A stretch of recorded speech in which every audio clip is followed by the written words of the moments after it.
Magandang umaga pamilya, ito po si Father JY at tayo na po at magkape at pandasal. Ilang linggo na lamang at matatapos na ang huling semestre ng taon.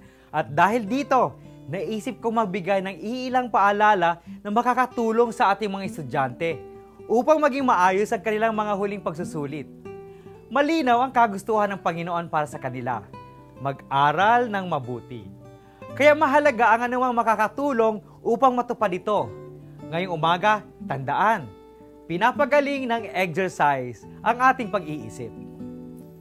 Sinasabi ng mga dalubhasa sa ebolusyon na naging matalino ang tao dahil sa paglalakbay.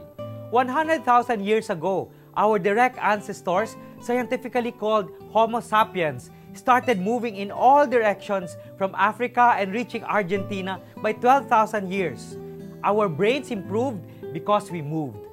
Natuto tayong mabuhay sa iba't ibang lugar, naghanap ng iba't ibang makakain, nadiskubre ang iba't ibang mga gamot.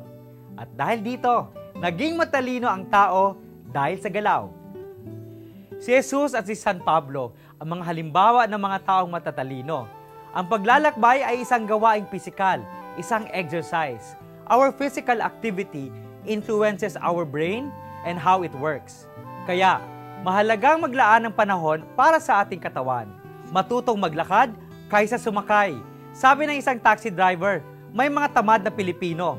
Kaya namang lakarin, sumasakay pa.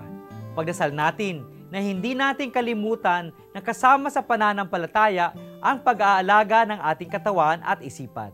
Magandang umaga po.